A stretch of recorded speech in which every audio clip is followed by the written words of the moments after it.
Good morning. The subcommittee will come to order to receive testimony on the President's budget request for the Air Force and Space Force for fiscal 26. I'll begin by welcoming the Secretary of the Air Force, Troy Meink, Chief of Staff of the Air Force, General David Allvin, and Chief of Space Force Operations, General Saltzman. Thanks to each of you for your decades of service to our country.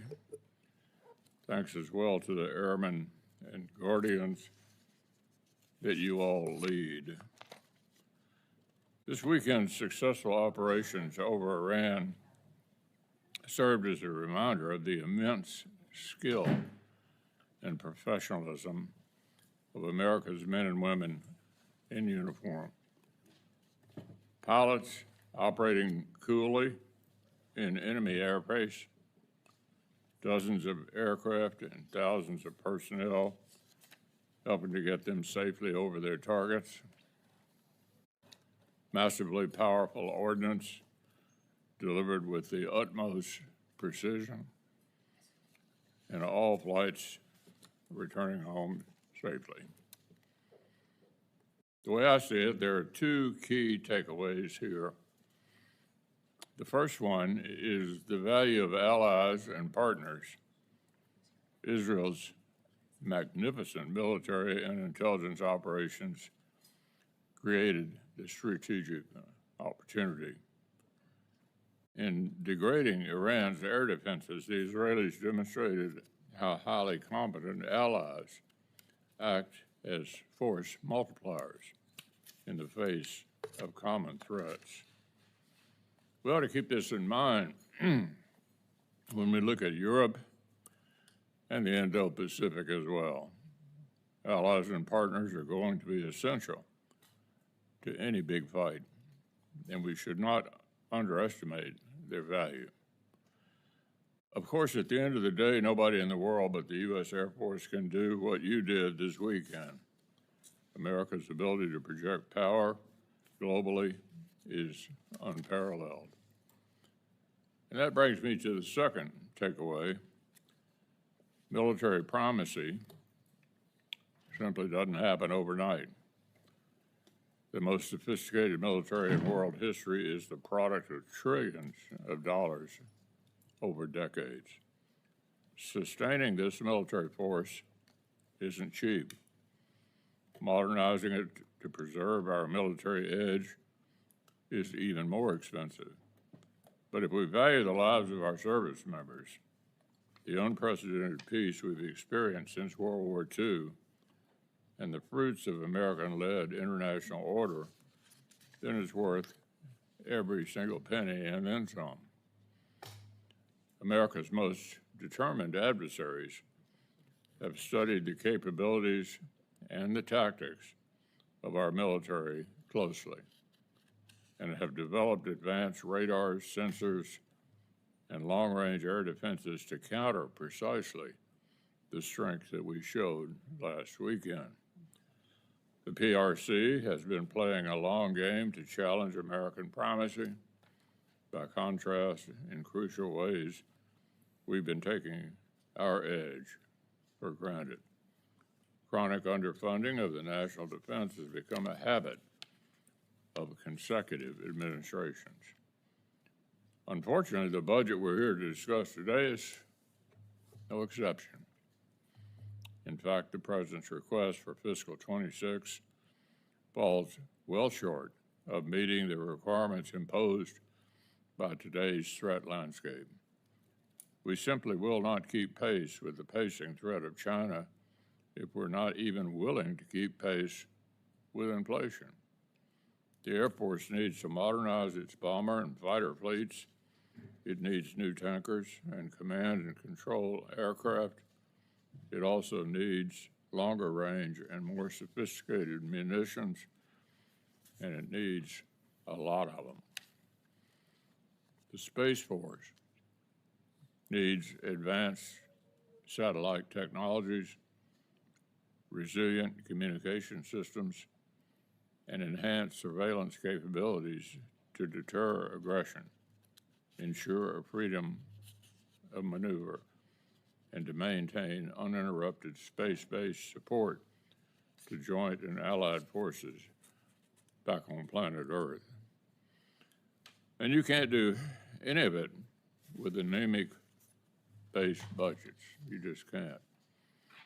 Preserving our military edge and the peace will require sustained and significant increases in defense spending, not just a one-time infusion.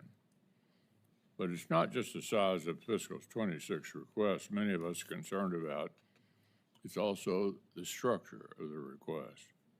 Administrations asked Congress to split the funds for massive procurement efforts like B-21 and Sentinel between the base budget and the reconciliation bill. I struggle to understand how putting programs with broad bipartisan support in a simple majority partisan reconciliation bill won't function like a shell game for avoiding making the sort of annual base budget investments we begged the last administration to make. The need for stable production of aircraft seems to argue for year-on-year funding baked into the base budget. The constrained top line, of course, is forcing services to make artificially tough choices. In your case, let me just say this. We all want to go to space, but let's be honest about the risks and trade-offs this request is forcing you to make. If the choice you're facing is between an available advanced airborne system with onboard battle management and a nascent space capability, you're going to have to resist the urge to turn proven capabilities like E-7 into bill payers. There's value in redundancy. We should be making investments in both airborne and space-based command and control. They say that in space, no one can hear you scream. But squandering our advantage in this critical domain because we can't find the political will to maintain it.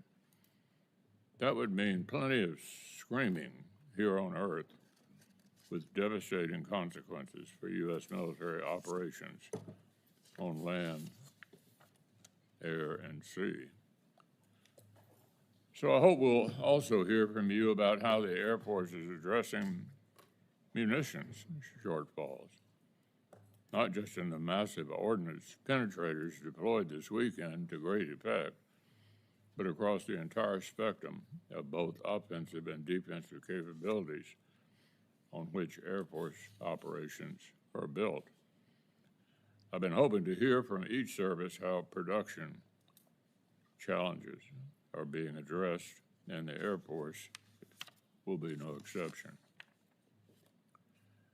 Speaking of the MOP, I need to address the manufactured controversy over the extent to which the strikes damaged Iran's nuclear program. We haven't been briefed on the intelligence, but the political hand-wringing actually misses an important point. We've demonstrated our military superiority. If we want, we can own the skies over Iran. If the Iranians don't abandon their nuclear program, we can hit them again. And Iran's remaining leaders should take the off-ramp the president has offered them. Finally, I'll ask you to explain for us the lessons you're taking from conflicts in Ukraine and the Middle East. How has the rapid evolution of unmanned systems informed the decisions you make about drone operations, force protection, and interception? And what information are you getting today that you'd lose if America neglected its relationships with force-multiplying allies and partners? Look forward to your testimony on each of these fronts in a moment, but first, Senator Coons. Thank you, Mr. Chairman, and thank you, Secretary Meink, General Allvin, General Saltzman, for appearing with us today and for your service.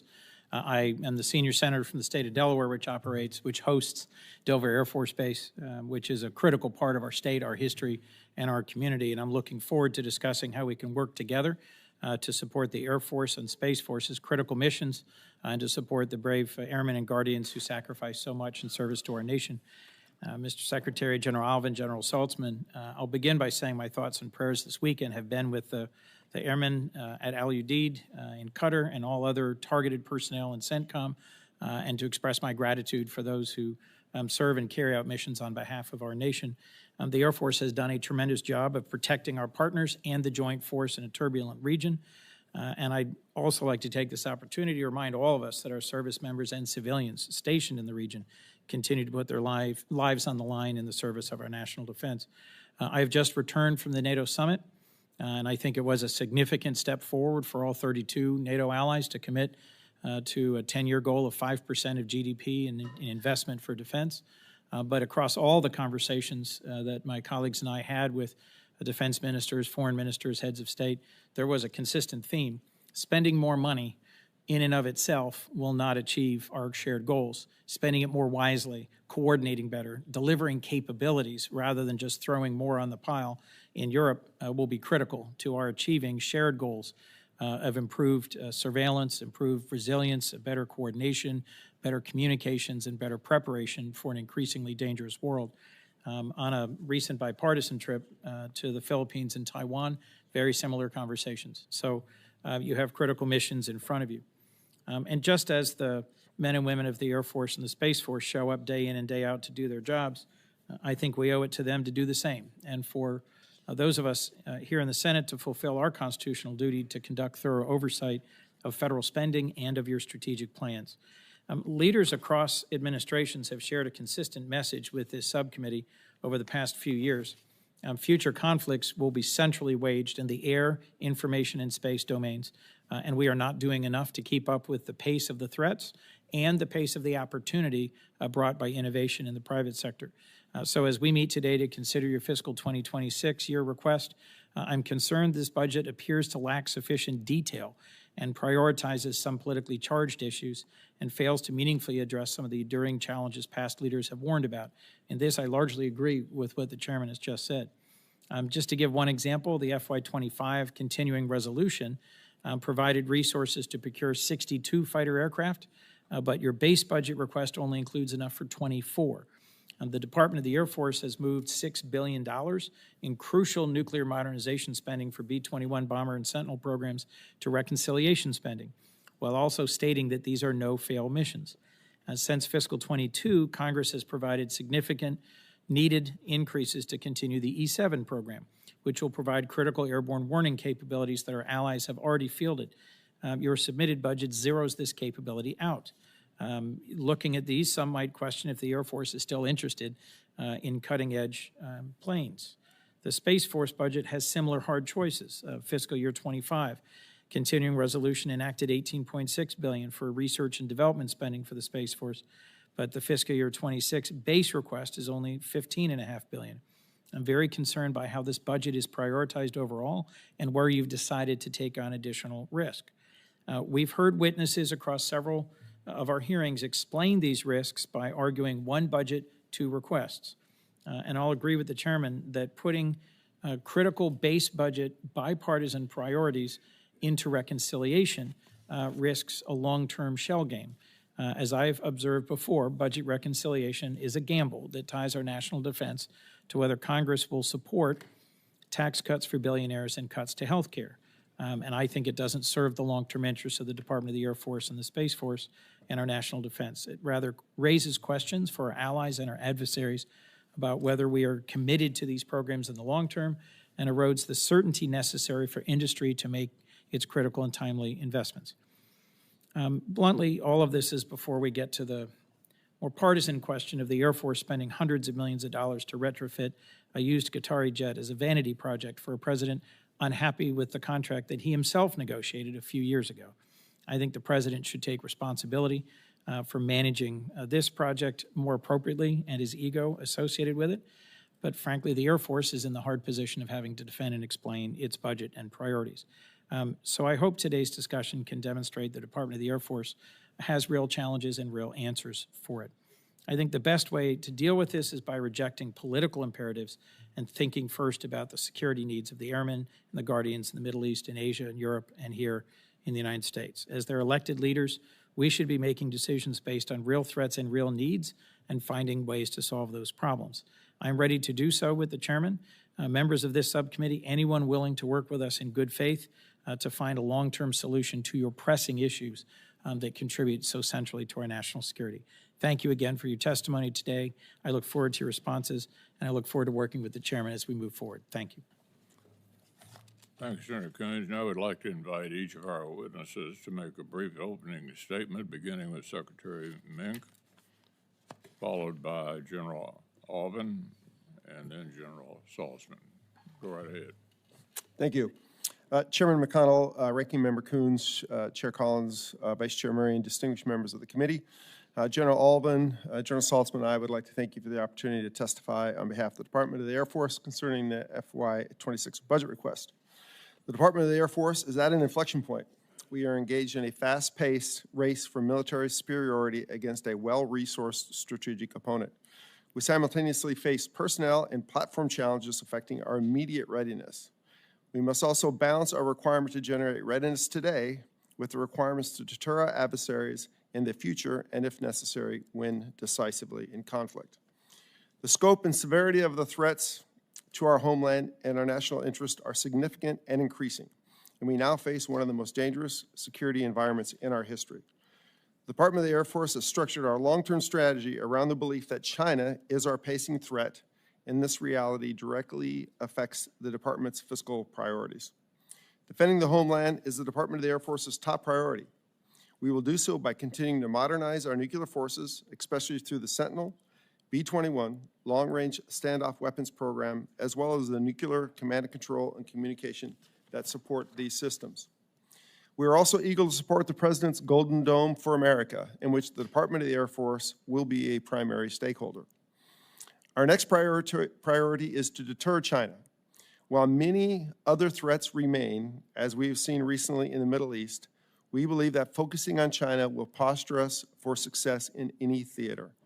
We will deter China through investments in our people, our readiness, and our posture within the Indo-Pacific region. We believe that our people are one of our nation's key competitive advantages. We are working to train our airmen and guardians to confront the brutal challenges that warfare without sanctuary presents. We are emphasizing readiness standards by creating new inspections, assessments, and exercises geared towards preparing our personnel for this environment. Finally, we are strengthening our posture within the Indo-Pacific region, conducting high-level operational exercises that will test our ability to deploy and operate from austere environments. Lastly, the Department of the Air Force is prepared to provide critical capabilities and forces to the joint warfighter in order to defeat our adversary if deterrence fails. Through our current and future investments, the Department aims to establish a balanced, high-low mix of combat capabilities optimized to project power both from within and outside the adversary's threat environments. We recently demonstrated that precision and potency of the U.S. Air and Space Force by Operation Midnight Thunder, and it's an imperative that we continue providing the President with a full range of military options to confront any threat we face. The Department of the Air Force is also looking to improve efficiencies wherever possible. We also recognize our need and responsibility to pass a clean audit as soon as possible, and we are working hard to make that a reality. The Department of the Air Force is extremely proud of all of our airmen and guardians defending our nation and its interest every hour of every day. We commit to working with this committee to secure the FY26 budget request, which will directly support our airmen and our guardians in their uncompromising mission. We thank you for your time and look forward to your questions. Well, good morning, Chairman McConnell, Ranking Member Coons, and distinguished members of this committee. I'm proud to represent the 677,000 total force airmen serving our nation today. We thank you for your support, not only for those airmen, but for their families as well. I'd like to open by expressing my immense pride in the exemplary performance of our airmen in securing our homeland and deployed worldwide. From the Indo-Pacific to the Middle East or our southern border, they work around the clock to deliver air power anytime, anywhere. The most striking example occurred last weekend when our speed, range, precision, and lethality were on display over the skies of Iran. The strategic landscape has shifted dramatically. We now operate in a world where the PRC is rapidly modernizing its military with a clear intent to reshape the international order, to include a nuclear breakout that demands unmatched deterrence capabilities. In parallel, we are seeing unprecedented threats to our homeland. Our mission is clear: maintain air power dominance to safeguard our security.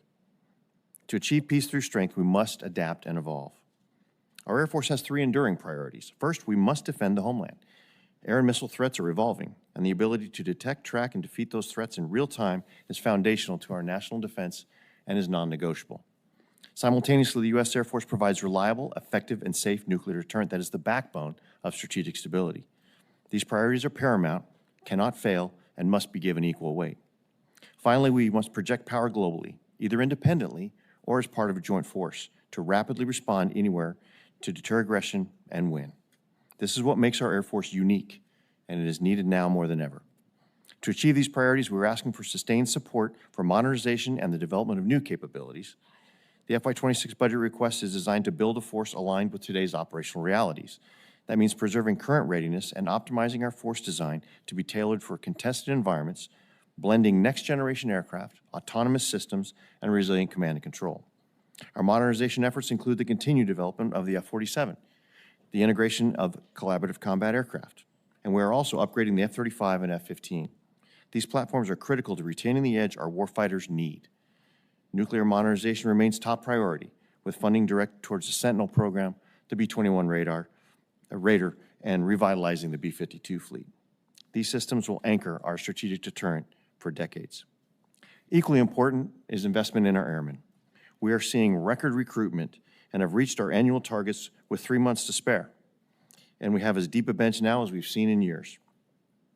We were on track to make up the 3,000 airmen shortfall we experienced in 2023. However, due to the direct cuts of nearly $500 million in our military personnel account in the year-long continuing resolution, we were unable to fund the accession of these Americans who want to join our Air Force. We must find a better way. More Air Force means ruthlessly prioritizing in the right capabilities and projects while divesting from aging systems and unused infrastructure. In January 2025, we reported 23% in excess facilities and 60% in parking aprons and ramps. This inefficient laydown of force structure across our installations suggests there are opportunities for consolidation or divestment, but with your support, we will utilize existing authorities to reduce our footprint, identify cost reduction and revenue-generating opportunities, and right-size our infrastructure. We don't just need more Air Force, we need a more capable one. We need more tooth and less tail, a force that can deliver rapid, decisive blows and reposition quickly. That means investing more in platforms and people that enhance our warfighting capability. More means more options for our nation, enhanced homeland defense, strengthened deterrence, and unmatched power projection, strategically postured to deny adversaries. As the world saw on June 21st, no other service can match what the Air Force delivers. Effects anywhere on the globe, at any scale, on minimal notice. Our airmen are the best in the world, ready to win today and build the enduring force for tomorrow. With your support, we can ensure the Air Force remains the cornerstone of American power through the 21st century. Thank you, and I look forward to your questions. Chairman McConnell, Ranking Member Coons, distinguished members of the subcommittee, thank you for your continued support and for the opportunity to testify on the Space Force's posture for FY26. Never before in our history has space been more critical to the future of our nation. Now more than ever, satellites underpin our economic prosperity, enabling everything from transportation and communication to agriculture and finance. Space has likewise become the backbone of national security, and today's joint force is built around the assumption that space power will be there when needed. GPS allows our forces to mass and maneuver fires with unprecedented accuracy. Satellite communications ensure command and control of operations around the world in real time. And today's cutting-edge satellites provide the warfighter with constant and detailed battlefield awareness, alerting America's forces of missile launches and threatening adversarial activity. All of these effects and more are provided by your Space Force at a cost of only 3% of the larger DoD budget and with less than 1% of its personnel. There's no question our nation's Space Force is a great value proposition for the department and an indispensable national asset for modern power projection.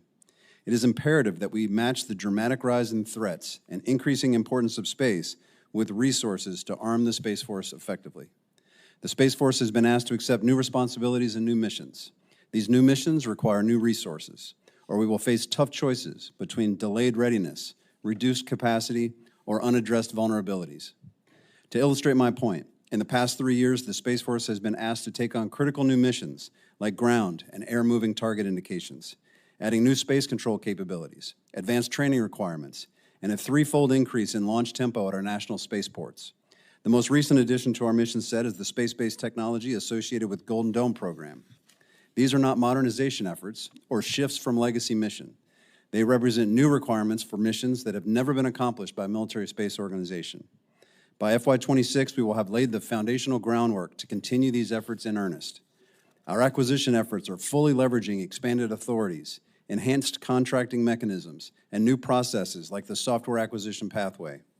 If the resources are made available, the Space Force will be postured to use them effectively in pursuit of these critical priority missions at a time of increasing adversarial challenges in the space domain. To be successful in our expanding mission portfolio, we must be able to control the space domain, protecting our capabilities in space while denying an adversary the ability to use space against us.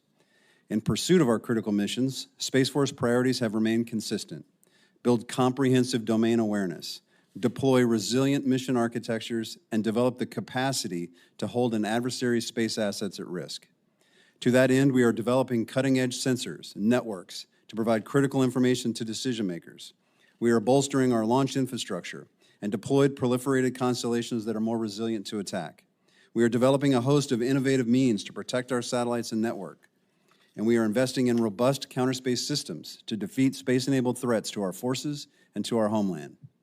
Driving a cultural change to increase the speed and effectiveness of acquiring these new systems will be critical to our success.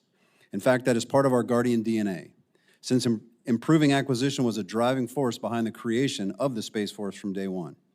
Our acquisition professionals understand the unique needs of the warfighter, and these Guardians have driven efficiencies across all mission areas, saving hundreds of millions of dollars on launch services, leveraging novel contracting authorities to shave months off contracting timelines, and setting a new record for tactically responsive space just last year.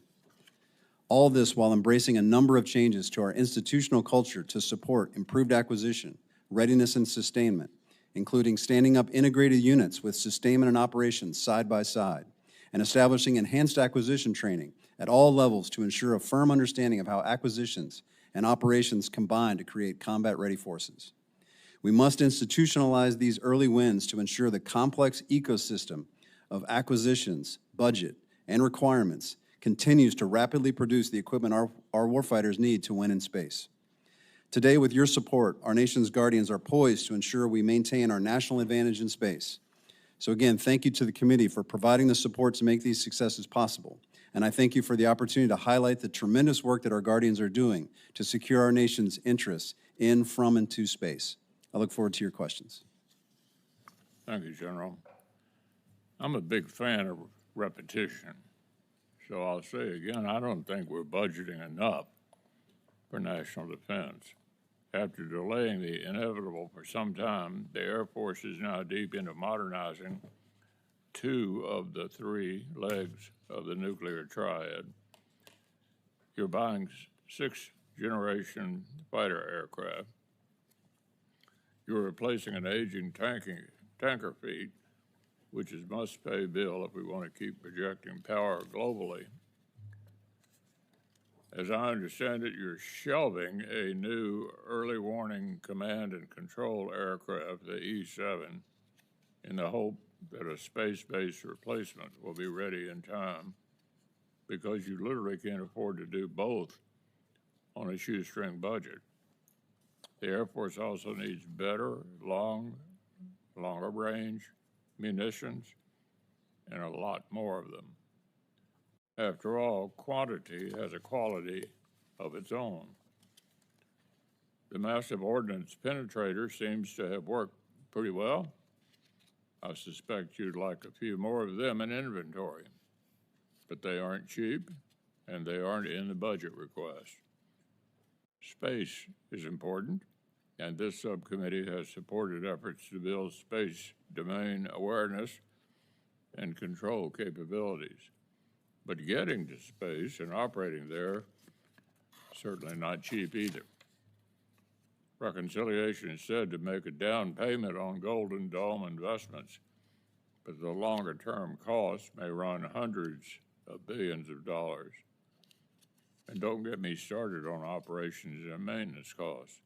Finally, we must not skimp on recruiting, training, and retaining capable airmen and guardians. So I do have a question after all of that. Can the Air Force and Space Force maintain American military superiority without substantial, sustained increases in annual defense spending?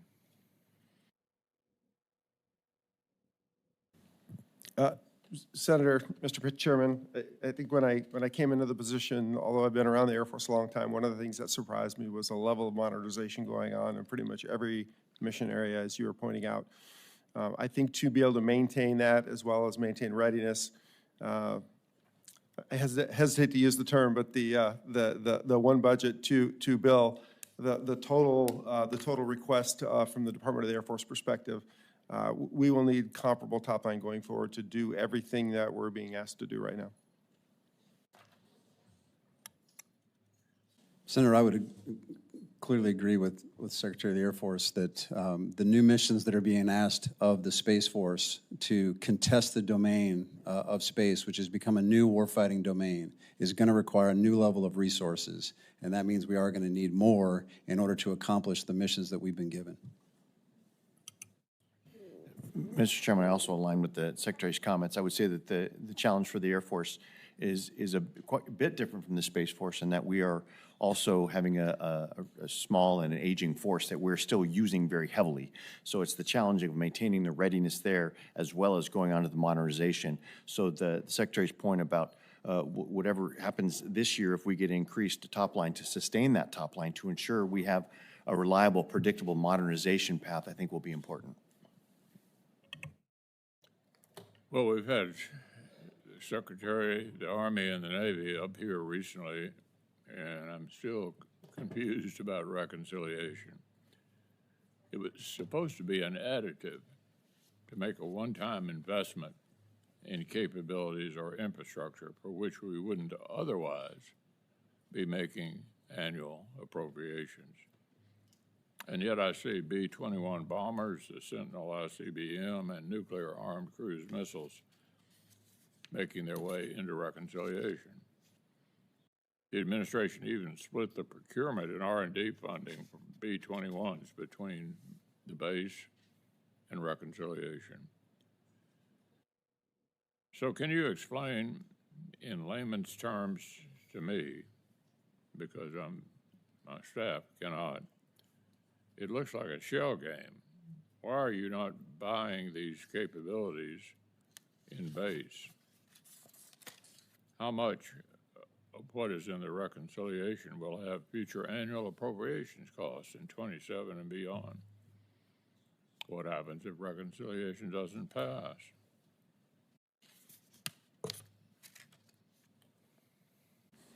So, Senator, Mr. Chairman, we see the totality of the request as what's necessary for us to execute the programs that are spread across the two portions of the request.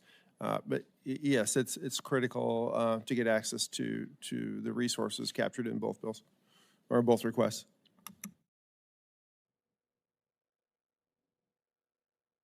Mr. Chairman, in what will sound admittedly like a cop-out, but it has the benefit of being true. I don't fully understand all of the mechanisms, but I think the first principle is as we go for the resources that we believe we need, we certainly put those up through the process. And however that those resources come to us, we certainly, as we said, I said in the response to the last question, we certainly just look at however those mechanisms play out.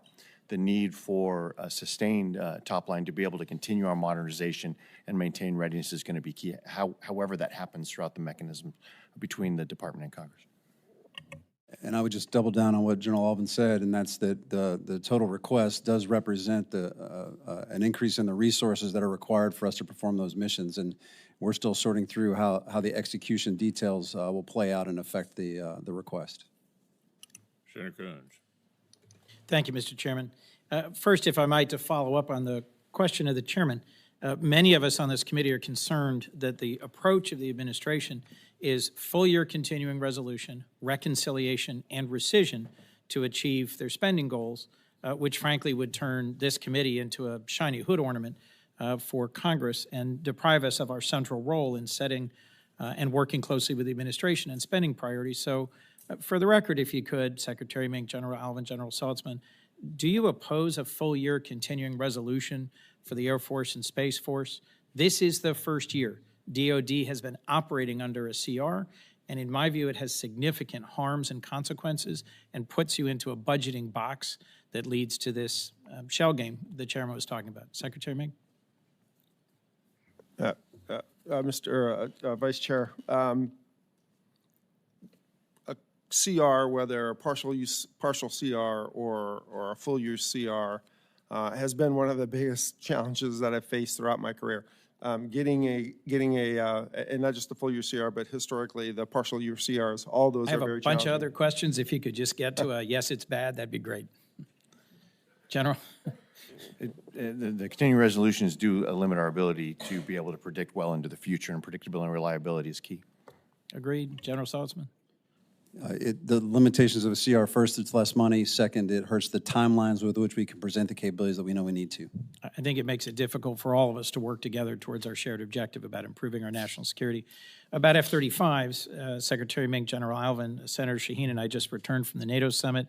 A key part of future security in Europe is acquisition of F-35s at scale by many of our closest allies. And the fiscal year 26 request proposes buying 20 fewer than 25. To get to a simple, important point, mission availability rate for the Air Force's F-35 hovers between 40 and 60%. General Allvin, if I might just briefly, why is the availability so low, and what's the Air Force doing to improve that rate? So understanding we have limited time, I don't want to be able to get on. There are several factors that go into that. First of all, there is the nature in which the contract was first developed that gives a lot of that over to the contractor to be able to supply the parts and have a lot more say in that. So there's a challenge in that. The sustainability issue is being taken on by the Joint Program Office, but it is partially due to supply parts availability, partially due to some of the scale of global pools that we have to deal with. But what we're doing to get after it, we're leaning heavily into the Joint Program Office to maybe take some more control of that sustainment money to ensure the aircraft available are higher than they are now. But I would say one last thing is the overall fleet may have a lower availability rate, and we do need to increase it overall. But overall fleet includes some of the training aircraft that we legitimately don't put at the full mission capability. But Understood. We have much more work to do, Senator. Love to work with you on that. One of the great honors of representing the state of Delaware is that Dover Air Force Base is where those fallen in service to our nation first returned. I'm haunted by the Tower 22 attacks and by the potential vulnerability of our airmen and guardians deployed around the world, particularly given the events of the recent weekend. Can you just assure us, Secretary, that the Air Force is doing everything it can to deliver cutting-edge, capable counter-UAS systems for our bases, both overseas and at home? Given Ukraine's striking success with Operation Spiderweb, many of us now have to question whether our air bases are vulnerable throughout the world. It's a significant threat, Senator, and we are working both technologies to address that. But I also think we're going to need, particularly domestically, we're going to need help with Congress on getting a little bit more flexibility in how we address those threats. Otherwise, it's going to be very challenging. I think it's not just a technology solution. It is what are the rules of engagement, how we operate around our bases. It's just going to be critical. I recognize we have FAA regulation restrictions, but this is an area where we should be working together closely to accelerate innovation and the deployment of next generation technologies. Agreed. Last questions, if I could, to General Saltzman. Golden Dome, Space Force has the lead. Congressional Budget Office estimates it could cost as much as $500 billion. Can the space-based capabilities be delivered relatively quickly? Well, relative speed is tough to ascertain at this point. I think we still have a lot of mission analysis to do. I'm proud of Mike Gutlein being selected to run that program. He's really a program manager of program managers.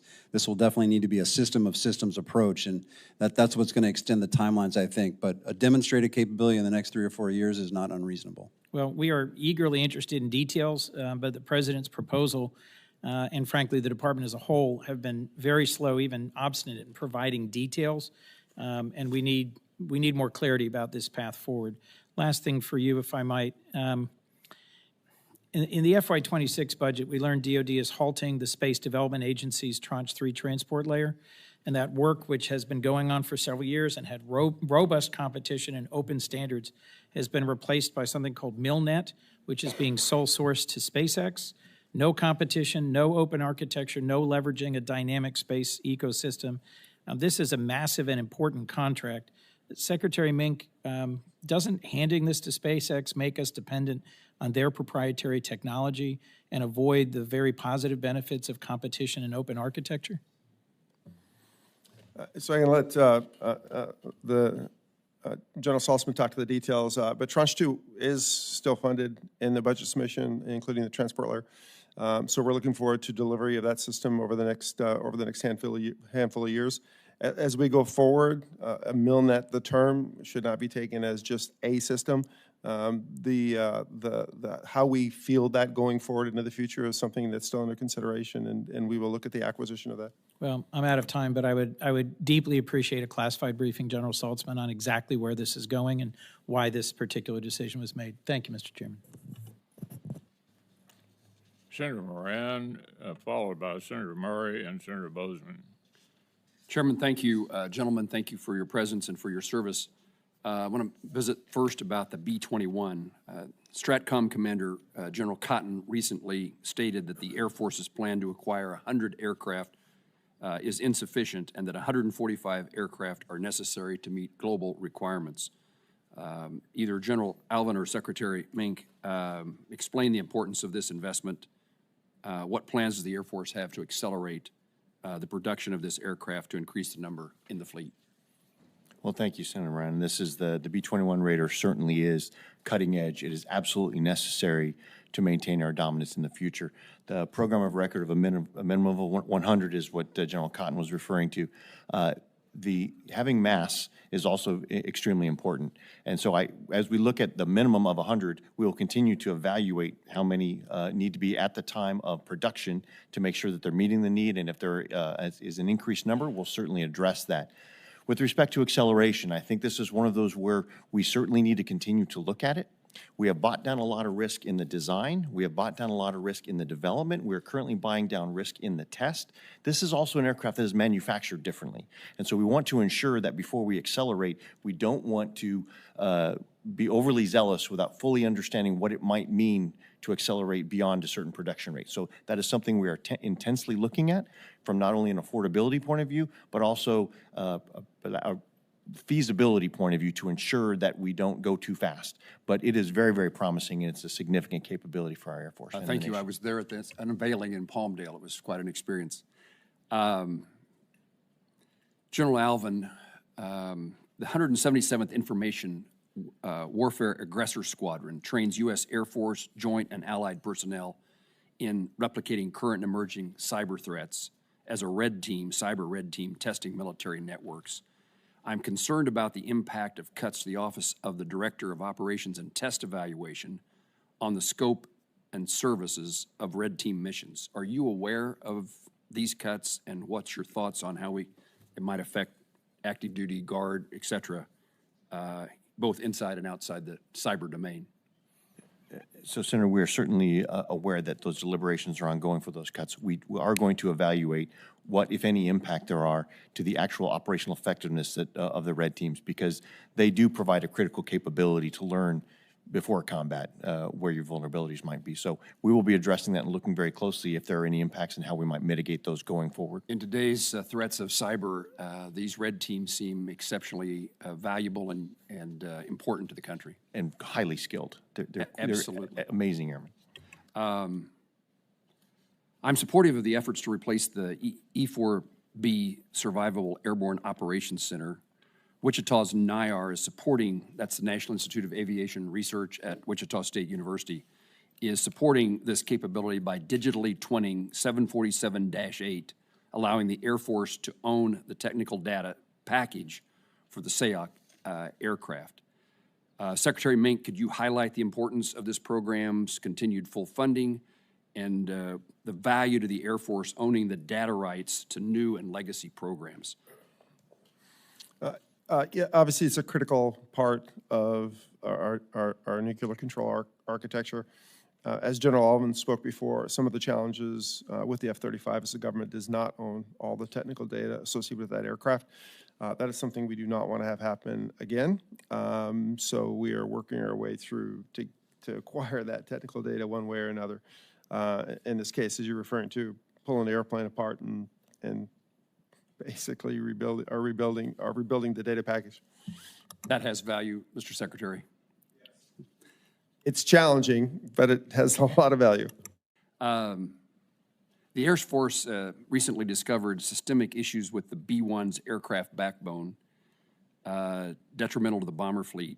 After failed attempts to fix the problem, NIAR once again developed a solution that will reset the life cycle of the aircraft. General Allvin, want to highlight the importance of this project and which will maintain and extend the life of the B-1. And could you discuss the value of non-traditional suppliers in supporting sustainment of the Air Force's platforms? Thank you, Senator. You just gave us Exhibit A. It's fantastic to be able to integrate that sort of capability and skill. And Wichita State University, also being very involved, their innovative nature has really drawn another source for us to be able to get the maximum readiness out of the platforms we have. It's highly important and very much appreciated. I'm pleased to see you smile when I ask my questions about these topics. And finally, just a sentence, a comment. The 190th Air Refueling Wing, located in Topeka at Forbes Field, has a long and storied history in supporting the missions of refueling of the KC-135. It's proximate to the 22nd Air Refueling Wing and the 767 fuselage production line, both occurring in Kansas as well. Secretary Meink, as the Air Force evaluates the location for the KC-46 MOB, I would encourage you to strongly consider the 190th Refueling Wing in Topeka. It's a huge and significant issue for us. Yes, Senator, we will. Thank you. I was reluctant to bring this topic up because I look to see other states might have other members of this committee who have the same thoughts about their locations.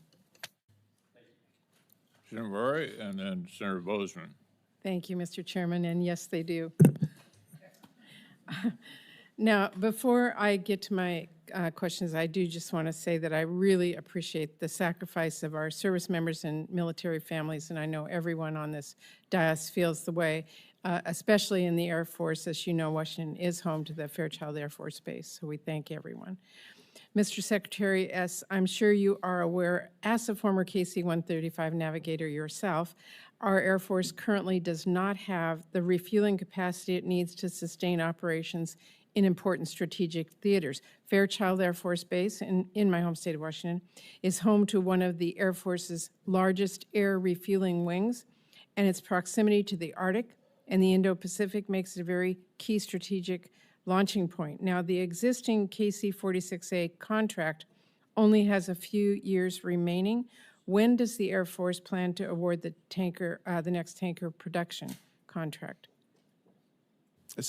Senator, so I'll take for the record and exactly the date of when we're planning on awarding, but it is definitely a focus of ours. We agree we have to maintain and continue to build out the tanker fleet to maintain that capability. As just demonstrated over the weekend, it's a critical part of our architecture. And you can't even give me an approximate within a year, within a month, within days, within? I would have to yield to the acquisition folks to figure out when that decision is going to be made. We understand that we're on the cusp of the end of the contract, existing contract 183 for the current KC-46. That evaluation is undergoing. I would say within months we'll be able to understand when that date would be, the exact date. Okay, all right. And what remains to be done to address the remaining Category 1 deficiencies in the KC-46A contract? Senator, they're working very hard. They're drawing those down to a few. Obviously, we still have a couple with the remote visualization system. The 2.0 version of that should be completed. That's really the long pole in the tent for all of them. That should be done by the fourth quarter of '27. We also have a crimped sort of drain valve issue that's being worked. We also have one where they call it the stuck boom, where it can only refuel. There's one aircraft it can't refuel, and that's the A-10. But largely, those are, they keep it from being full capability, but they're just refueling just about everything, including several of the capabilities that happened last weekend. So it's Right. still a capable aircraft. We need to keep working. Okay, and if you could just stay in touch with my office as you get closer on those details. Let me switch topics, because over the past few years, policies to help recruit staff for child development centers on military bases have led to lower wait times, especially in the Air Force. In fact, in 2024, the Air Force wait list dropped below 3,000 children, done by we worked really hard to get it there, and that was the lowest since the Air Force began tracking it back in 2018. But after Trump's hiring freeze on civilian employees at DoD, several Air Force bases have been forced to reduce their child care services, and the child care wait list has now ballooned to over 4,000 kids. That is really unacceptable to me. That would leave our military families and parents who are putting their lives on the line for our country really scrambling to find child care. And in many places, CDCs are the only real option for child care. So, Mr. Secretary, what is the Air Force doing to make up for the CDC staff shortages? We are very aware of the issue, Senator, and it is a priority for us to fix, and we are looking at that. Talked about it just yesterday with the team. I think there is a plan to start addressing the shortfall in staffing. I know, General Allvin, you have any more details on it? Thank you, Mr. Secretary. Senator, what I would add to that is, your point is exactly right. We work very hard, and we got the critical caregivers Yep. At the level. During this initial deferred resignation program, we kept all the providers. They were not authorized to go, but some of the back staff, the support staff, was authorized to go. And so that, because of that, we had to close a couple classrooms here and there and reduce that. I believe that is going to be faster to rehire than it would be to get the care provider. So I think that's where. If you can stay in touch with my office on how you're progressing on that, what you're doing, I would appreciate Senator, we'll it. do that. And finally, I want to ask, because over the past few months, we've seen the Trump administration start to systematically dismantle DOD's ability to welcome all who wish to serve, and I am particularly concerned about attacks on women's service members, from healthcare to firing senior leadership. And in April, the Air Force suddenly reversed its policy allowing women aircrew members to fly during early stages of pregnancy. That policy, aligned with FAA pregnancy guidelines, was widely applauded when it was made in 2022, and then the Trump administration eliminated it without any explanation. That reversal really forces women to choose between advancing their careers and starting their families, and it drastically reduces women's opportunities to develop expertise in really highly technical roles for our Air Force. I want to ask, what data supported the Trump's administration decision to prohibit women from flying in non-combat environments during early stages? Well, thank you, Senator. And that was an Air Force policy change. So that would be on us in the Air Force. And the difference is that even though you talk about the alignment with FAA, the change was to high-performance aircraft. That was the change in 2022 to enable them to pursue waivers to fly for those high-G and high-performance aircraft. And the idea was to increase readiness, because increasing readiness, having more opportunities for everyone to fly in those high-performance aircraft. What we did, we looked at the data from 2019 to 2022 and saw how many waivers were being pursued, how many waivers were being granted between that time, and then between 2022 and 2025, so 2 3-year periods, and saw no real difference in the amount of time being requested or given for those in high-performance aircraft. So because of that, there was no real increase in waivers from those 2 periods, and the risk was still there. It was an unknown risk that we just reverted to really closer to what the other services have been. Well, that's not the same as the FAA guidelines. And Right. Were there any specific cases or incidences that raised this medical concerns? It was just the lack of increased readiness without the ability to fully understand the risk. And that was not FAA, that was for the high G, high-performing aircraft, for which the FAA does not really have those guidelines specific to. Well, I just have to say that what's a woman supposed to do? Do a pregnancy test before she takes a flight? I mean, No, Senator, and we can give you the full paper. This is not just totally restrictive. It's more aligned with the other services as well. Well, I have looked at the policy, and I am concerned. I haven't seen the data. You have some, give it to me. If there's specific examples, give it to me. But I do not think that we should discriminate against women service members, and I would really ask you to consider reversing this. Senator, we'll provide you all the data behind it. Thank you. Bozeman, Murphy, Capito, and Shaheen. Thank you, Mr. Chairman, Ranking Member Coons. And first of all, thank you all for your service, a very distinguished service to your country. Mr. Secretary, we've discussed the critical role the F-35's training mission at Ebbing plays, not only in maintaining our air superiority, but in strengthening our alliances. I was thrilled to see the first 2 Polish pilots recently graduate from the program, a milestone that reflects the growing importance of training our allies on U.S. platforms. Senator Coons earlier mentioned Senator Shaheen being at NATO, and again, the excitement of our allies having this type of plane. Can you talk a little bit about why it's important to train our partners and allies on U.S. systems and how that training helps improve readiness and strengthen deterrence globally? Yes, Senator, and I think during the chairman's introduction, talking about our how important our partners are, particularly when they're planning to ramp up expenditure on military defense. I think a couple of things, just the training with. My guess is when you were training, you trained with international partners as well. I did as a navigator when I was going through training. That's stuff that helps forever, right? So I think it's a combination of, I would argue, simplifying FMS so that allows them to get the platforms, and then allowing them to train with us on the platforms is one of the best way to get integrated effects between us and our international partners. Very good.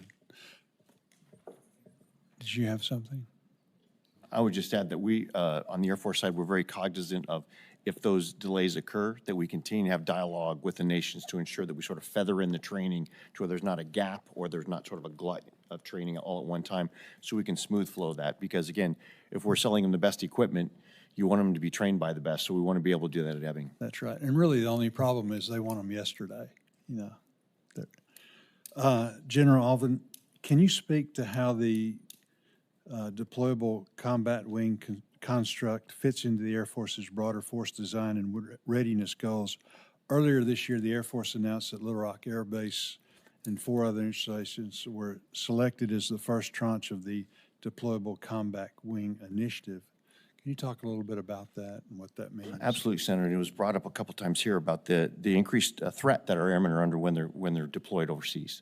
And the deployable combat wing allows us the opportunity to move away from a pattern we've had over the past few decades in which we sort of crowdsource airmen from across our Air Force, put them together, and then put them over in the theater. And they go and they fight together. That was okay for the last 20 years, but as we see, the threats are more increasing and complex, even in the Middle East. You take that times 10, and that's what you have in the Indo-Pacific theater. I can't in good conscience continue to send airmen over that are trained as individuals and not trained as units, to fight as units and understand the new complexities of the strategic environment. And so the deployable combat wing allows us to do just that. And we have an increase in airmen that will make sure that when that entire wing picks up and goes, that the base is still supported. But I think we're going to see not only an impact on fighting effectiveness, but we're also going to see an increase in morale, because units that train together, that do things together, have a common esprit de corps that I think is pushing that warrior ethos we're trying to enhance. Very good. I'm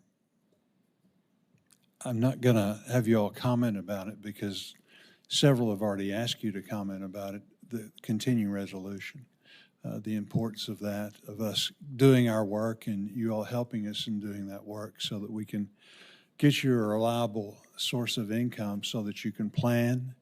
And I mean, how does anybody function without that? And you have, sadly, as you mentioned, Mr. Secretary, you know, that's been kind of the mark of most of your careers, is having to work around the situation that we get you in.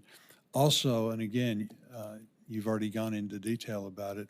Senator Coons mentioned the due to the incident that occurred in Ukraine with the Ukrainians without an air force wiping out the Russian Air Force, things that we need to do that. So we want to work with you, and if you all will give us some ideas, some specific things, I think this committee would be very, very interested in actually getting some legislation that would result in us actually doing something.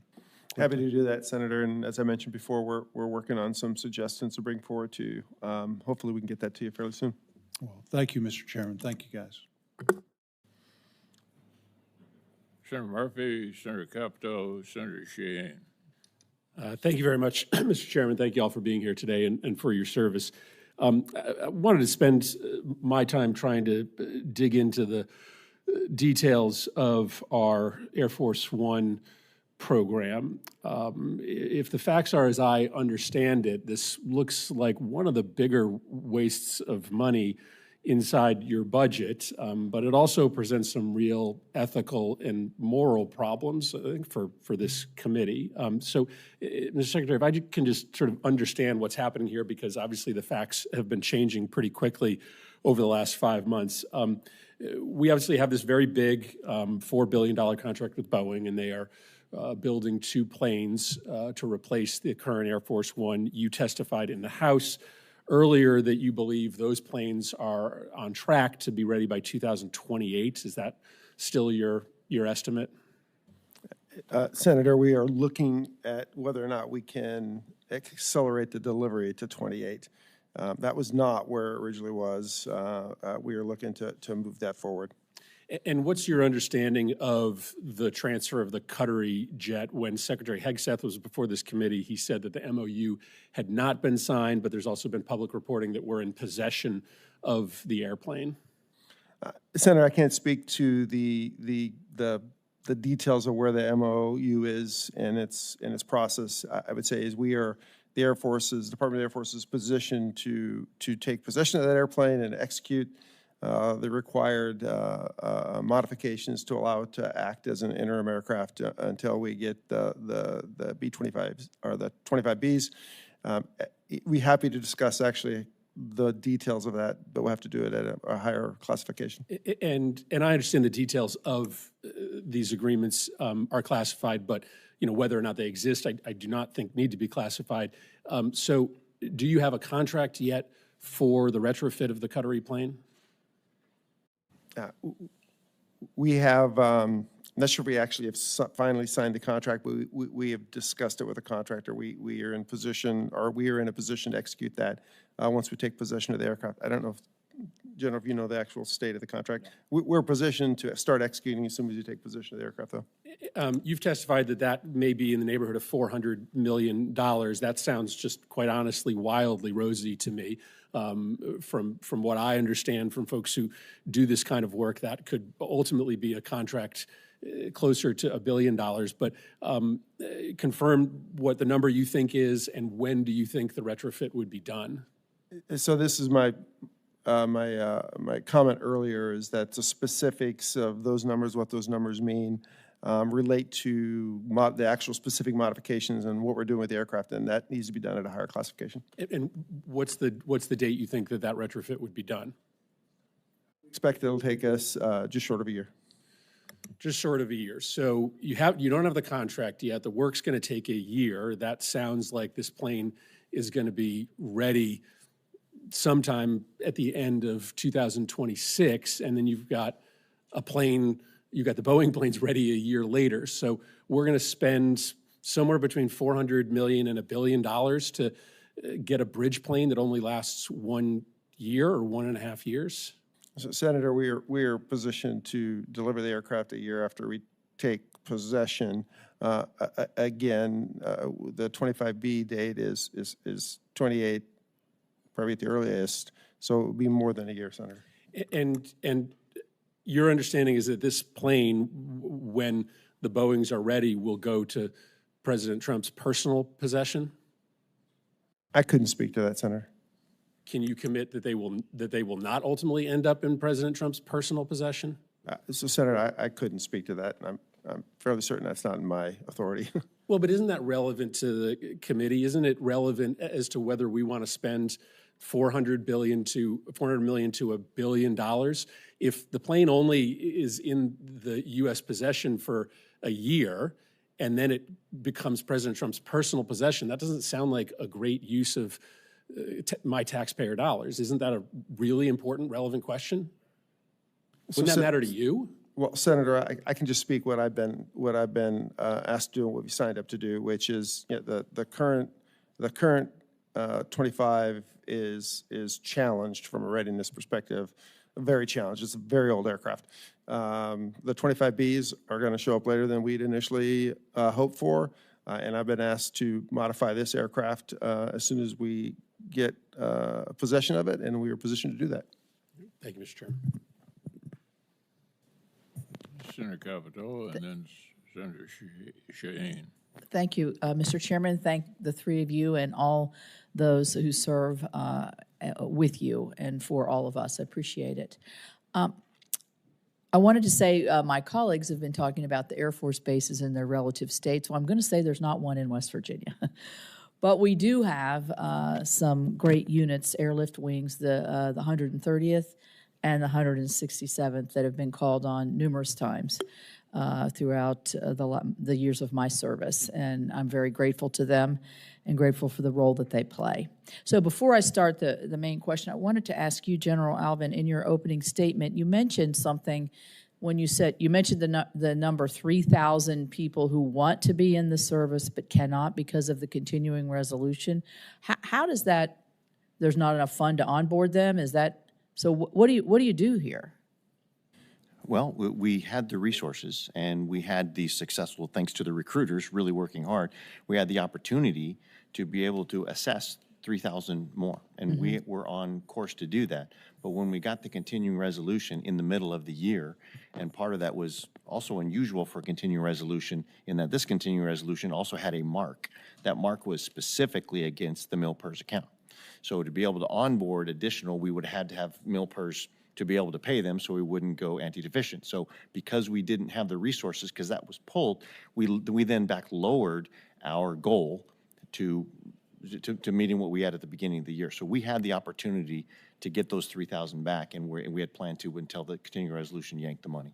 Well, in my view, you've been asked, everybody on the panel has been asked, what's the effect of a CR and what's the detriment to a CR? In my view, what you just told me, not being, you know, after sitting here year after year hearing how we're not meeting recruiting targets, we can't get enough people who are interested, we're trying to refashion the way we're recruiting. You're saying we have people on the cusp and because of this continuing resolution, unable to move forward. To me, that's probably one of the best examples ever of why a continuing resolution. Yes, and I don't know if that just specific to this continuing resolution, because this is the first time Right. I'm not a pro that I'd actually seen marks in a continuing resolution. Right.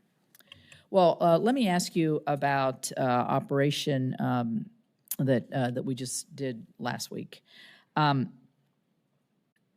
would like to ask you, General, really, I think General Kane just gave a press conference earlier right before we came and really methodically worked through the preparation and the talent that was needed to do that. I want to give you a chance to sort of give your version, shortened version of where you see that and what kind of training was necessary to. So first, let me say thank you for the opportunity, and I want to respect the fact that I could go 40 minutes. I Right. will try and be very brief. I think Chairman Kane did a fantastic job about talking about what it took to ensure that the weapons were loaded correctly, to ensure that the aircraft were launched and they met their parameters, to ensure that the actual weapons hit the target and then the weapons operated as they were intended to do.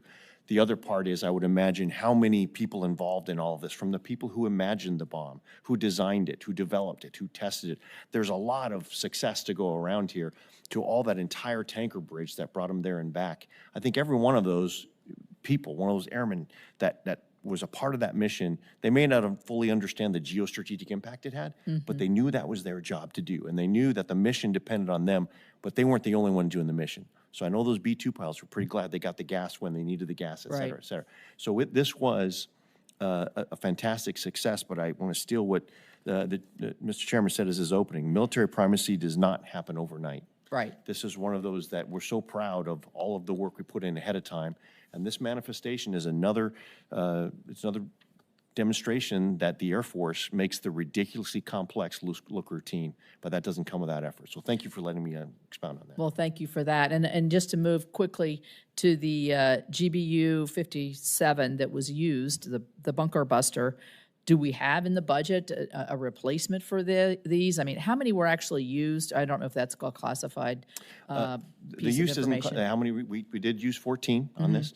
The inventory, we are still adding to the inventory. I sort of leave that maybe for another discussion. However, this is not a static environment. So now that we know that it was successful, I'm pretty sure that people who are potential adversaries might look at that and they may adapt. So we are constantly looking at whether it be those or an advanced technology or advanced tactics to be able to get ahead and make sure when, as the threat moves to defend, we have the ability to put the kit together that can continue to have events like last Saturday night happen if we're called upon again. It's constantly moving forward. So it might be something different than the GBU 57, some advancement based on what the enemy might do. Well, thank you, and congratulations again. Thank you. Senator Shaheen. Thank you, Mr. Chairman, and thank you all for being here. Let me start by adding my congratulations to Senator Capitos and others for the excellent work of the pilots who conducted the operation over the weekend. I think we were all very impressed also with General Kane's explanation of what happened. I would like to follow up, though, on Senator Murphy's questions about the Qatari gift to use as Air Force One, because it's been reported that the plane is not only going to have to be limited to domestic travel because of the security concerns about retrofitting, but also that it's going to require a fighter escort because it's not going to lack the security capabilities that the Air Force One program has built into it. And you spoke to the additional costs to retrofit. So can you talk about what we are not going to do because we are going to be incurring those costs for retrofitting? What account is that going to come out of? And what are we not going to be able to do because of those additional costs? Senator, I guess, with the movement of money around, I'm not sure that I could say exactly what we're not going to be able to do. We rephase some activities based on fact of life to free up resources to do that. I would say that we'd be happy to discuss in more detail on what the modifications are and what are the operational environments and how we would operate the aircraft in a different environment. But what I'd also say is that even today, and regardless of the airplane, we have to operate it differently based on the threat environment that even the current or any of the future aircraft will go into. Again, can't talk to in detail about that, but that is always a consideration. So you can't, I'm sorry to interrupt, but you can't tell us where you think the funding's going to come from? What account? Where are we going to, if it's going to cost $400 million to $1 billion, where are we going to take that money from? Senator, in the reallocation of resources, there were dollars that were moved from the Sentinel program that were excess to need in '24, and that's what was used to fund the program. And we will ensure that those resources are there and be very clear. The Sentinel program is fully funded, all the resources it needs to execute as quickly as possible. Just with the number curity and some of the restructuring and termination liability, go into the details, but that money was early to need, and that was what was used to fund this effort. So is it going to further delay the Sentinel program? Absolutely not, Senator. Absolutely not. Well, I'm going to look, when we get further budget detail, which we're still waiting on, I'm going to look with great deal of interest on exactly where the funding is going to come from, because I think there are a lot, I share Senator Murphy's concerns that there are a lot of unanswered questions, both in terms of budgetary capability of this aircraft and also ethical concerns about its acceptance, which is not an issue for you, I appreciate. Senator Murray talked about the KC-46s, and we're very proud that the 157th Refueling Wing in New Hampshire is the first guard base to get the KC-46, but have been continually concerned about the delays in getting the remote vision system up and operating. And I understand it's slipped again you mentioned, I think, General Allvin, that it's going to now be in late 2027. And my understanding, we've been following this for over 10 years now, that it was supposed to have been delivered in 2025. So why is it slipped again? And what do we need to do to ensure that it actually gets delivered on that date? Well, the reason, and I had several conversations with Mr. Steve Parker, for the CEO, to ensure that I understand the challenges. And the challenges are largely because of sort of software stability and some of the other pieces having to do with the actual system itself. So it is a new system that this next iteration of it is that much better, and it's a much better technology, but they're having sort of new program issues with it. I meet with him quarterly, and I discussed that with Mr. Parker, and so we're staying on that, and he is 100% committed to it. And so the fourth quarter of 27 would actually be this summer, fall. So it is very much on his mind. The summer, fall of 27 is with fiscal year 27, so it's a little bit earlier than the end of calendar year 27 is what I'm being told, sometime between July and September of 27. So, but it's still next year. It is. So we continue to work with him on that. And again, I don't want to make it sound like everything's fine, but we are fully operating that aircraft. Oh, and I'm very aware yes, that ma'am, it's you know operational. And I think it's doing a great job, and I know that air refueling was a critical piece of the mission over the weekend. But again, I think it speaks to the budgetary challenges that the chairman mentioned at the outset, when what was supposed to have been delivered winds up not getting delivered for another 5, 6, 7, 8 years. Thank you, Mr. Chairman. Thank you, Mr. Chair. As others have referenced, I want to thank all three of you for the incredible work in the Middle East, not only in terms of defending our ally, Israel, but obviously the strikes on Iran's nuclear capability.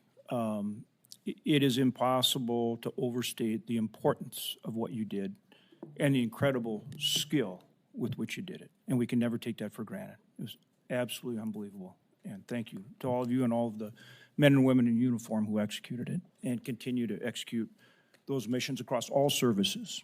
It's absolutely remarkable. Secretary Meink, I want to thank you for a recent meeting we had. We covered a whole range of subjects, including talking about Golden Dome, which is an incredible undertaking. We actually have a de facto Golden Dome right now. It's called the Nuclear Triad. And it's been successful since World War II. Nobody has tried to strike us because they know that we have a nuclear arsenal that nobody can compare with. And we need to maintain that advantage. That's the whole idea with Sentinel and the other upgrades that we're making. You and I talked about that. We talked about staying on track with the funding and also with a concurrent approach. Now, I spoke at length with Deputy Secretary Feinberg yesterday. It sounds after that conversation like there are more changes coming to the program. Can you speak to that, and do we need to get together again and maybe even in the SCIF to talk about additional changes coming? But it sounded like there were changes in the approach even beyond what you and I talked about when I visited with him yesterday. So I'd be happy to, and yeah, there are probably some things that we should talk about in a different environment. And what I would say, though, is that part of the nomenclature that came out of there, some of the recommendations that came out of there were associated with requirements, stability requirements, understanding of those requirements between the operational and the acquisition groups. A lot of that, I think, I wasn't in the meeting, don't know for sure, but my guess would be a lot of that is what the Secretary was alluding to. We are still assessing the requirements to both ensure that we can keep the budgets under control, but also to simplify and accelerate the schedule. That is with the Minuteman III. We want to make sure that we can deliver in line with the Minuteman III program. And any more details on that, Senator, I'd be happy to talk about in another room. But it's your assessment that his approach is in sync with what you and I talked about recently? Yes, Senator. I've spent quite a bit of time with SecDef on this, and I think the teams are working really well together. We have a pretty good approach, both organizationally and how we're going to handle the requirements. And I think that also could be, as alluding to, is there some organizational focus we're trying to bring to that program and a number of other programs to ensure successful execution. Good. And then Senator Bozeman referenced something you and I talked about too, is any proposals that any of you have on drone or counter drone to help protect our bases, both in CONUS and overseas, we want those ideas and would want to act on them aggressively, any assistance we can provide. General Saltzman, in the 2026 budget, funding for the transport layer as part of SDA's Tranche 2 launches, fully divests SDA of transport layer in Tranche 3. Okay? So you reduce them in Tranche 2 and you eliminate them in Tranche 3. So how are you going to replace that SDA capability without that funding and that continued mission? Well, we're on track for the Tranche 1 delivery, 126 vehicles for space data transport. As you mentioned, there's still some money in Tranche 2 to continue to flesh out that space data transport network. Now we have to look at what are the other avenues to deliver potentially a commercial proliferated low Earth orbit constellation. And so we are simply looking at alternatives as we look to the future as to what's the best way to scale this up to the larger requirements for data transport. And I've talked to both the Secretary and you about not being entirely dependent on contractors. We depend on Air Force, Space Force, Department of Defense, and the other services, and we can't be dependent on private enterprise when it comes to fighting a war, right? Would you agree with that? Absolutely. We can't be dependent on it. Great. General Allvin, B-52, are we on track with the upgrades on the B-52? And then the other thing I thought was interesting, Senator Moran talked about the B-21 program, which is something I've worked very hard to get funding for, and more of them, which I'm a big fan of that idea. But reference both, updates on the B-52 and how you see the bomber fleet going forward in terms of having enough bombers. Thank you, Senator. And they are interlinked. Obviously, the B-52 will still be a big part of our inventory for years to come. And so there's two parts to that, with the engine re-engineering program and then with the radar modernization. With the engineering program, we had an issue with some inlet distortion. We believe we've got some initial test data back that we think the fix. It's on the initial data shows. We think we might have sorted that out. That's on the engine piece. On the radar modernization piece, we had some cost increases due to the cost of the object that we thought in 2021 is a little bit different than it is now. But both of those programs are moving forward. They both need to be synced together. So as we do that, it's going to be a challenge to ensure that when we do the integration and that modification, we have enough overall of our bomber fleet to ensure we can get to the B-21 in full production. So that will be something we'll manage in the years to come. Mr. Chair, if I could beg your indulgence for a quick follow-up. So given the B-52 is almost more like a truck versus the B-21, is there a difference in capability where you need both based on our global reach and missions? Or absolutely. This is not only about, obviously the B-21 will be able to access places the B-52 can't even get close. The B-52 will also be able to move forward and provide mass for long-range munitions from a long-range bomber. So put them together and you continue to have that air dominance that the nation needs. Thank you. Durbin and then Murkowski.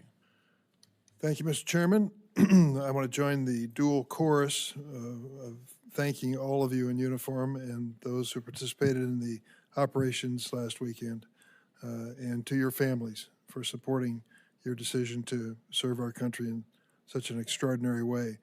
And secondly, I happen to have an Air Force base in Illinois, Scott Air Force Base, which serves as DoD's global mobility and transporting hub. Very proud of it. There's a 126th Air Guard unit at that base, also interested in KC-46, so let me make a point for the record. We hope you'll give favorable consideration to their application. Mr. Secretary, Elon Musk is a major federal contractor. His company, SpaceX, does a lot of business with the federal government, and there are other companies that he's involved with that are federal contractors. Is that correct? SpaceX is a major defense contractor. And they've done some extraordinary things, quality products, there's no question about it. And I've actually, years ago, met with Mr. Musk when he claimed that he could do what we were asking others to do for a fraction of the cost. I don't know how successful he's been in proving that. So it was curious to me when I read that Mr. Musk sat in on your interview with President Trump when you were being considered for the role of Secretary of the Air Force. How did that work? There were a number of people who sat in the interview, but it was quite clear to me that the president was executing the interview. He asked all the questions, a great discussion. Then I had a follow-on conversation with just the president, and I'm very proud that he selected me based on my history and our discussion to lead the Department of the Air Force. Can I stick with that question for a moment? When it came to the questions, you're saying Mr. Musk did not ask questions? No, Senator, the president asked questions. Only the president? President, yeah. I see, okay. Did you consider that to be unusual, that a major federal contractor would be in the room on your interview with the president for this position? Senator, I've never been through a nomination process before. I was pretty excited to be in the room with the president. We had a great discussion, so I couldn't speak to anything beyond that. Thank you. It was a very technical discussion. And again, I'm just super proud that he honored me with this job. Thank you. Wish you the best in the job. General Saltzman, if a constituent of mine asks, why would we spend $25 or even $500 billion on Golden Dome, what would be your answer? The system of systems includes sensors that detect missile warning, which is vital to Homeland Defense. The data transport layer that will underpin Golden Dome is going to be vital for a number of mission functions around the world. And it's that final piece where we try to protect the homeland with interceptors that I think is vital. And question I might have is whether or not we are trying to defend our satellites in orbit as well. We are working as hard as we can to make sure that the satellites that we have on orbit that we depend on are as resilient to attack as possible, and then also being able to use counterspace capabilities to impose costs on anybody that would try to attack our satellites. Can you give me a rough estimate of how many satellites we're talking about in your recent description? That we have to protect, or Yes. dozens and growing every year with the Space Development Agency's proliferated constellation. In the next 2 years, we'll put another 300 on orbit.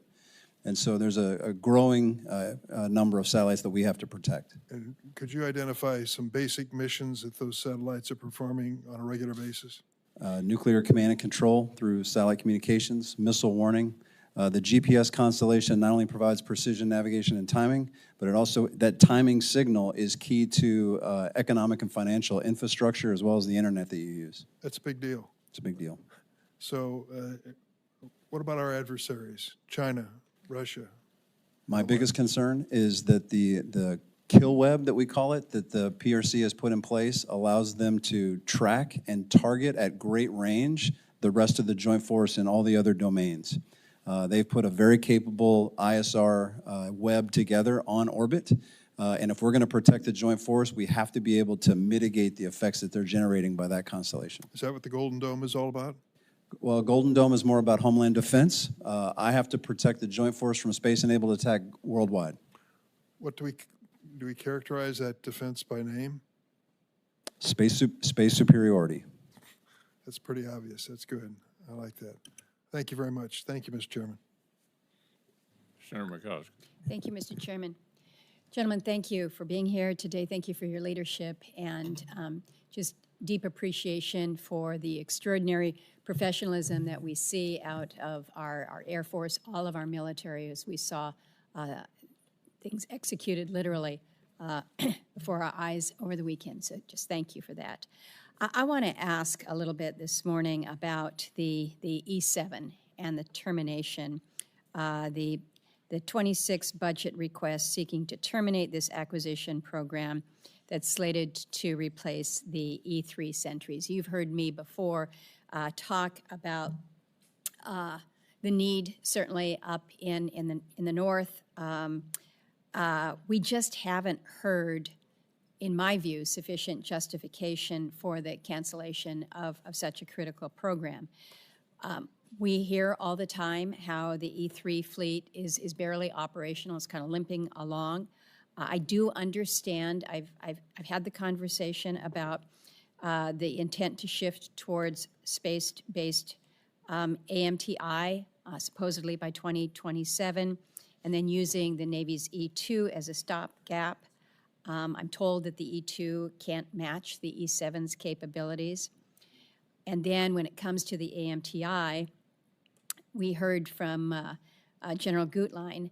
He estimated the capabilities might only, his words were, start coming online in the early 2030s.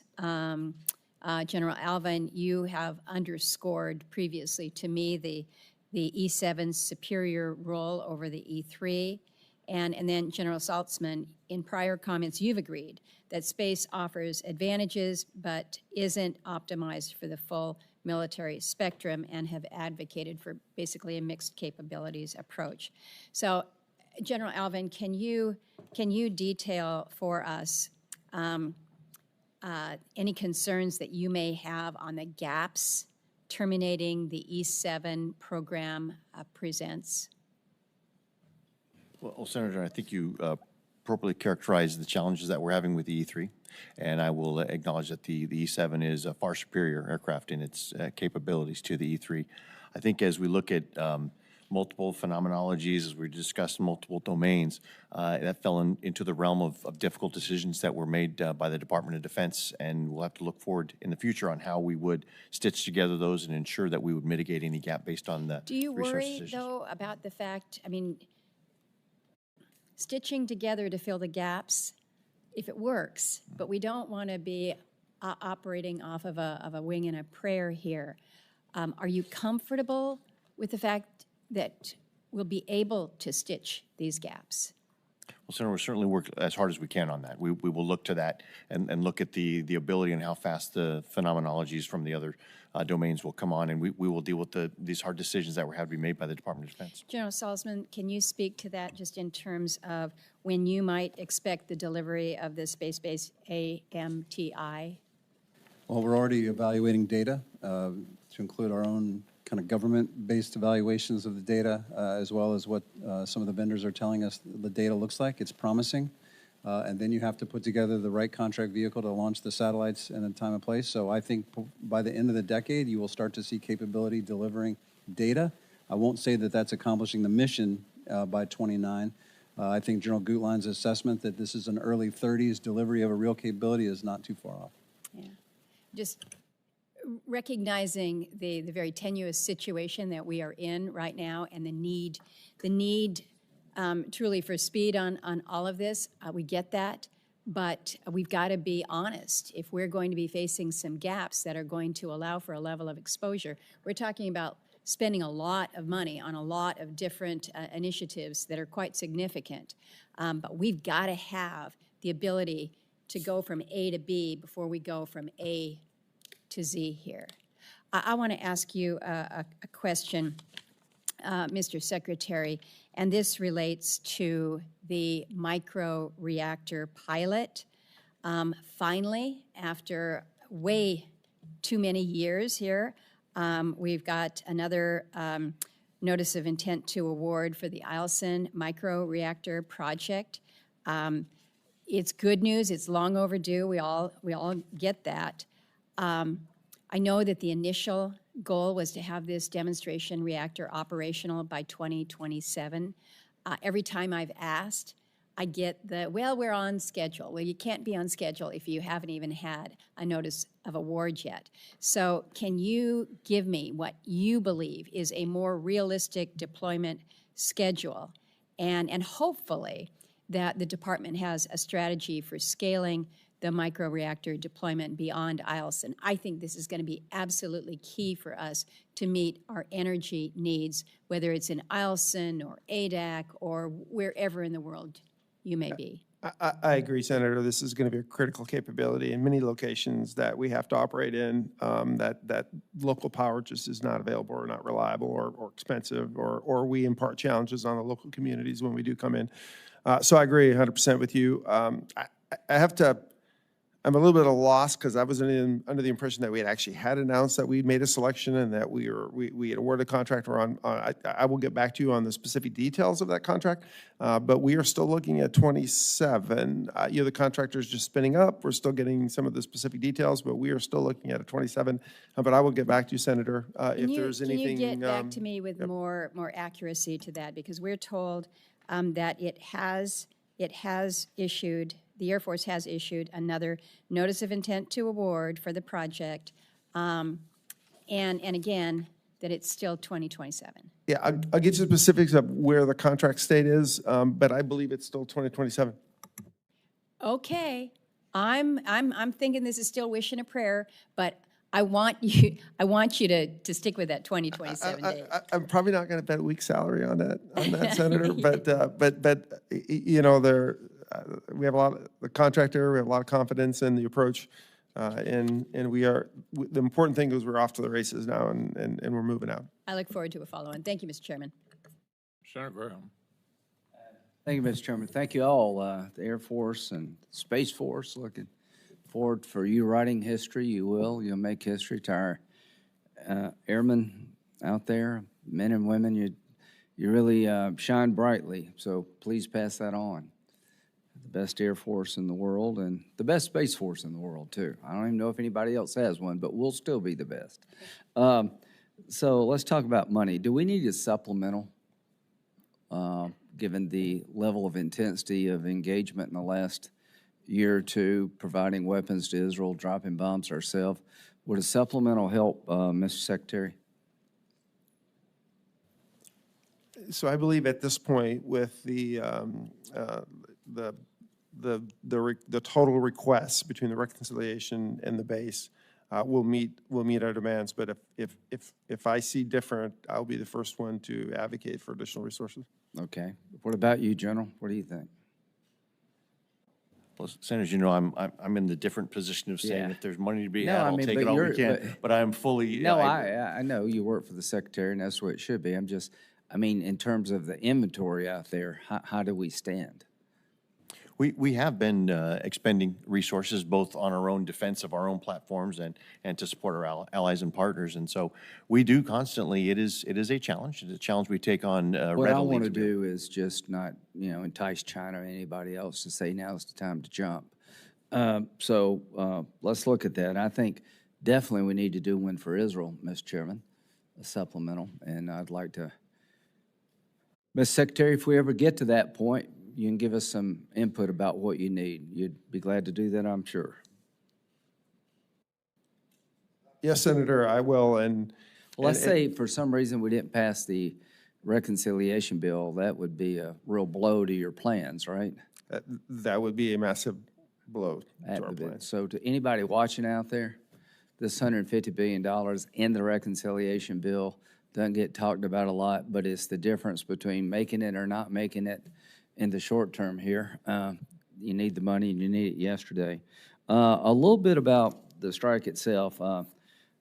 General Kane did a marvelous job talking about the air crews and the Patriot missile battery crews and making it real to us what your people do every day. And it was a well-told story and a wonderful story to celebrate. And I'm willing to say without any hesitation that the Midnight Hammer operation severely damaged, completely decimated in many ways these three sites. That's not even an issue for me. I think they were completely decimated in terms of being used anytime soon, and that means years. I think we set them back years in terms of using those sites. But I want to make the point, has the regime changed its goals at all? Mr. Secretary, have you seen any intel to suggest that the Ayatollah's regime has abandoned their desire to destroy Israel after this strike? Senator, I couldn't speak to that, particularly in this What about environment. you, General? Anybody? I have not seen any intel. Anything in space out there to suggest otherwise? If there is, I haven't seen that intel. Yeah. Okay, well, I hope we don't ever meet the Iranians in space. That'd be a bad day. So the point I'm trying to make is we should celebrate this military operation. I think it was hugely important. But my goal is to change the future, and the future is only going to change when the regime changes. And I'm not talking about invading Iran, but change their behavior or the people, and that's up to the Iranian people. But right now, it's the policy of the Ayatollah and his regime to destroy the state of Israel and to come after us, and I'm hoping that will change. But if that doesn't change, we're going to be right back at it. General Allvin, can you tell me from an air power point of view, what are the limitations of air power in terms of controlling the desires of the regime? Do we know if there are other sites out there? It seems to me that they may be. I don't know. I'm not convinced they didn't plan for this and move some stuff around, but we don't know. I just know this really worked. But can you sort of give us some indication of the limits of air power? Well, I'd say one of the limits of air power is we can't hit what we don't know is there. So the ability, it's part of an entire apparatus of understanding. And then once we know what's there, our job as United States Air Force is to offer options to the president to be able to, as we say, put a warhead on a forehead anywhere on the globe, regardless of the threat density environment. And so understanding what that is, I think that if we don't know that, that would limit the potential effectiveness. So it is sort of a team effort. But once we understand that, where it is, then we need to ensure that we have the ability to overcome whatever defenses and have the effect to give the president confidence that this option versus that option. One last question. These bunker buster things seems to be a good bomb to have. Do we have enough of them? Hey, Senator, we were talking about that earlier, that what I am focused on is, one, given the nature of the targets that we know, we look at the inventory, but you've got to believe that after that, some people are thinking about how to make them more defensible. Even more hard, so we're also looking about what's the next iteration. We need to stay ahead of them nonstop. Thank you.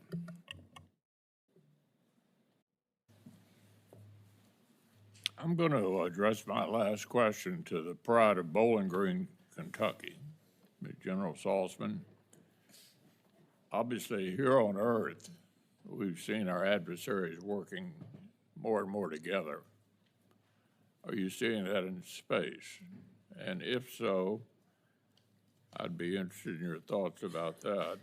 And we all know the Chinese are very aggressively trying to go in that direction as well. What are the gaps in our own capabilities that worry you the most? Well, first, let me tell you, the partnership that I see amongst the allies is tremendous. I've had the great opportunity over the last couple of years to host what we call the International Space Chiefs Conference. And it has grown from about 20 nations 3 years ago to there's so many that want to come now, we have to actually find a different facility to host all that are coming. We were about 44 invites last year. And so the interest in space, the interest in contributing to the security and stability of the space domain is growing internationally. Our most trusted allies are the ones that you could list off on your right hand. They have tremendous capabilities that we are working hard to make sure are integrated into our operational plans, into our force designs, so that we can get the most out of them. We have a thing called the Coalition Space Operations Initiative. 10 nations that get together twice a year to discuss infrastructures, policies, standards for interoperability. And it's had tremendous value across the coalition of like-minded nations for a secure and stable space environment. So very proud of what our allies have been able to do with U.S. leadership in the space domain. And the PRC is worrisome, sir. The ISR capabilities, the space-enabled targeting that they've been able to achieve from space has increased the range and accuracy of their weapon systems to the point where getting anywhere close enough in the Western Pacific to be able to achieve military objectives is in jeopardy if we can't deny, disrupt, degrade that ISR capability. That's the most pressing challenge, and that means the Space Force needs the space control counter-space capabilities in order to deny that kill web. Senator Coons. Thank you, Mr. Chairman. And lest I be misunderstood, having questions about the durability of the military efforts to degrade Iran's nuclear enrichment, capability should not be misunderstood as a lack of enthusiasm and support for the professionalism and skill with which airmen carried out a very difficult mission. So let me join many of my colleagues of both parties who've congratulated the Air Force on carrying out a difficult mission well. If I could, General Allvin and Secretary Meink, much is made of the Chinese Navy. It's often discussed in hearings, but frankly, it's the Chinese Air Force and Missile Force and their increasing and sophisticated capabilities in space that present, I think, the most serious challenge we face in terms of capabilities. The Air Force has progressed fairly rapidly through development of the F-47, and I'd just be interested, given the critical time window, how the Air Force is working with industry to ensure that both programs, F-47 and the collaborative combat aircraft, are fielded on time, hopefully even ahead of schedule, and how confident are you in industry's ability to deliver and on the supply chains needed to do that, given our previous discussion about the F-35? Well, thank you, Senator, for that. I will tell you that this is, when we look at the programs you're referencing, the F-47 and collaborative combat aircraft are both part of what we call the Next Generation Air Dominance family of systems. We approach that fundamentally different from where we approach our other fifth-generation platforms, F-35, F-22, and the Secretary referred to it. Those were a different time when we sort of outsourced not only the contract to the contractors, we actually outsourced some of the intellectual property, some of the engineering. We have insourced that back in. We have gained knowledge parity, and we have the engineering expertise within our United States Air Force. Now, we knew as much about the designs as all the competitors did when they were feeding into that. The second is this government reference architecture, to where we have sort of control over the mission systems. That does a couple things. That lets a lot more of industry play in. So while we still have our prime contractors, if there are other innovative companies that have the opportunity to participate and add in new things in, we control whether that happens or not along with the contractor. So we have taken back some of that control.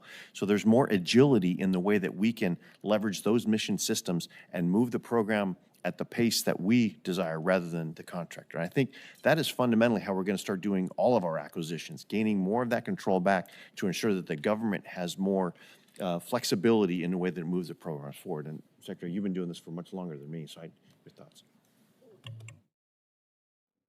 Yeah, captured it very well. You know, these are some of the most complicated systems humans produce. So we need to keep our eye on the ball. Execution, execution, execution. I think the contract is structured really well for many of the things that the general just walked through. Now we need to make sure we execute, we keep a stable funding profile, and make sure we deliver these capabilities, because they are critical, as is the CCA. Well, thank you. As your written testimony makes perfectly clear, a timely authorization and appropriation, full year appropriations, a close consultation between the department and this subcommittee and the full committee is absolutely critical for our sending signals to industry, for your being able to deliver on what that agility now will mean, and for our being able to, whether in space and information or in air dominance, actually be able to meet this moment, because the PRC certainly isn't ever operating on a continuing resolution and doesn't have disconnects. They're executing, and we need to meet this and meet it in a timely way. Thank you, Mr. Chairman, for the second round, and thank you all for your testimony and your service. Thank you all for coming and for your service. We're members of the subcommittee will have a week to submit additional questions for the record. Senators may submit additional written questions, and we ask that you respond to those questions within 30 days of receiving them. Subcommittee now stands in recess, subject to the call of the chair.